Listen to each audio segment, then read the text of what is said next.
बाद में हम हिंदू मुस्लिम की लड़ाई में कभी शामिल नहीं होंगे। क्या आप मेरी इस बात से सहमत हैं?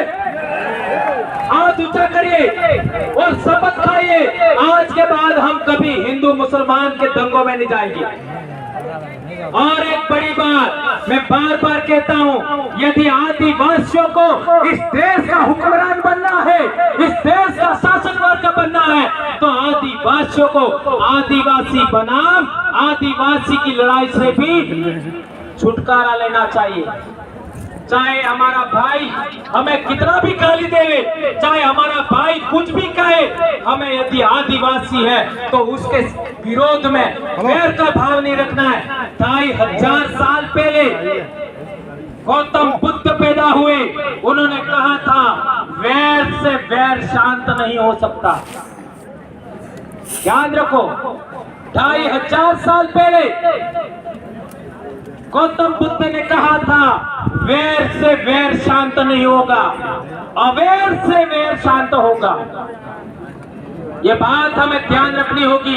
और हमारे साथ जितने भी भाई आ रहे हैं उनका हमें वेलकम करना चाहिए, चाहे वो एससी के हो, ओबीसी के हो, माइनॉरिटी के हो, सबका हमें वेलकम करना चाहिए। और इस देश को हमें पुनः सोने की चिड़िया बनाना है। हमारी जितनी भी धरती है उस धरती को खनन मुक्त करना है। हमें खनन नहीं करना, धरती का खनिज संपदा नहीं निकालनी। हमें इस धरती पर पेड़ पौधे लगाएंगे, हम लोग हमारी धरती को पर्यटन से आबाद करेंगे। और जितना खनन से पैसा मिलता है उससे ज्यादा हमें ऑर्गेनिक फूड से मिलेगा, ऑर्गेनिक दवाइयों से मिलेगा और पर्यटन से मिलेगा। ये बात हम कहना चाहते हैं। एक और बात, हम लोग झारखंड में देख लीजिए, बहुत सारे आदिवासी लड़के लड़कियां आपका फुटबॉल की खिलाड़ी बन रही है, आपका क्या कहते हैं हॉकी की खिलाड़ी बन रही है। तो मध्य प्रदेश से ओलंपियन विश्व चैंपियन टीमों के खिलाड़ी पैदा होना चाहिए कि नहीं होना चाहिए? यदि होना चाहिए तो आप लोगों को तमाम प्रकार के नशे छोड़ने होंगे, तमाम प्रकार के नशे। ये मैं नहीं कह रहा, संत गोविंद गुरु महाराज ने कहा था कि हमें नशा मुक्त इलाका चाहिए, हमें बिल प्रदेश आपका दारू विहीन इलाका चाहिए। ये हमारा बहुत बड़ा मुद्दा है और इस मुद्दे को लेकर के हम 18 तारीख को ज्ञापन देने वाले हैं। बहुत सारे मुद्दे, हमारा बिल प्रदेश का ज्ञापन आज पिछले बार 156 ब्लॉक में 4 राज्यों में दिया था, अब की बार 200 पार ब्लॉक होना चाहिए। क्या आप लोग करोगे?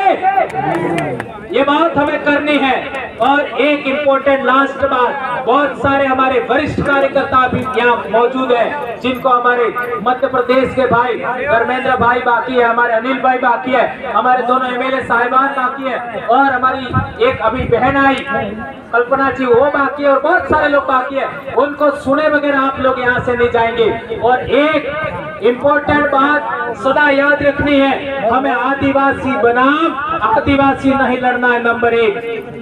और इस देश का हमें हुक्मरान बनना है तो हम लोगों को अभी एक झंडे पर, एक जाजम पर आना पड़ेगा।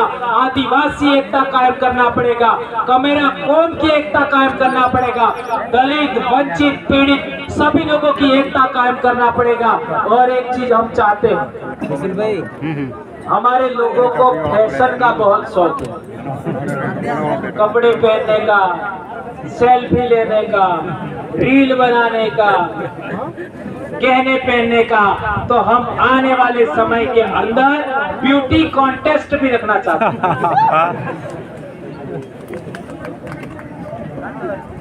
ये 2018 में आदिवासी परिवार विजन बुक किताब लिखा, उसमें लिखा हुआ है ब्यूटी कॉन्टेस्ट।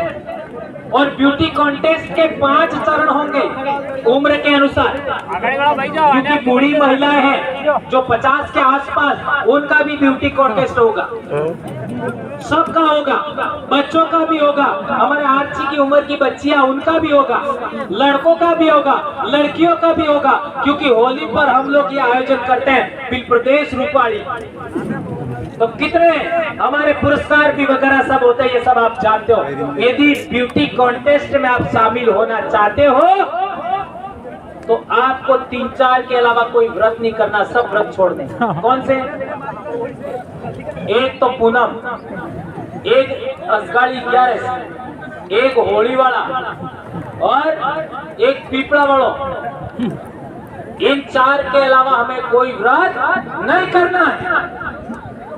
ये पीढ़ी आएगी, पेलो बापों ने ये यात्रा वो यात्रा सब हमें छोड़ना है और ताकतवर बनना है, हमारे शरीर को मजबूत बनना है। इसलिए आप लोगों से विशेष करके अनुरोध है, जुलाई से आपका अक्टूबर तक के महीनों में सबसे ज्यादा हवा में ऑक्सीजन होती है, सबसे ज्यादा ऑर्गेनिक फूड मिलता है सभी जीवों को और सबसे ज्यादा अच्छा भोजन हमको भी मिलता है। इस टाइम में हमारे बच्चों को, हमारी महिलाओं को व्रत पर व्रत, ये व्रत ने वो व्रत करवा करके हमारी महिलाओं को कमजोर बनाया जा रहा है और हमारी महिलाओं का खून भी कम हो गया है। आपका प्रथम डिलीवरी के टाइम में हॉस्पिटलों में 4 ग्राम 5 ग्राम ये हालत हो गई है। इसके लिए ही हम ये बात कर रहे हैं। इसलिए आप लोगों को ये जितनी बातें मैंने बताई उन बातों को आपको ध्यान रखना है और मानगढ़ से जाने के बाद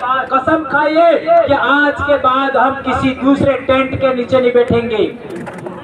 नंबर 1, किसी जाजम पर हम नहीं बैठेंगे। हम लोग केवल और केवल आदिवासी परिवार, आदिवासी एकता परिषद, जयास और गोंडवाना सहित आदिवासी संगठनों के अलावा और ओबीसी का कोई संगठन है उसके अलावा, एससी का संगठन है तो कोई उसके अलावा किसी भी जाजम पर हम लोग नहीं बैठेंगे। ये प्रण करके जाइए मेरे दोस्तों। और जिस तरीके से सकुशल आप आए हो इसी तरीके से अनुशासन से सकुशल आप वापस जाएंगे। ये बात आप लोगों के बीच में करते हुए मैं अपनी बात समाप्त करता हूँ। जय जोहार, जय आदिवासी, जय भील प्रदेश, जय बिरसा मुंडा, जय भारत। वनवासी नहीं आदिवासी है हम, वनवासी नहीं आदिवासी है हम, आदिवासी ही नहीं भारत देश के मूल मालिक है हम। जय जोहार।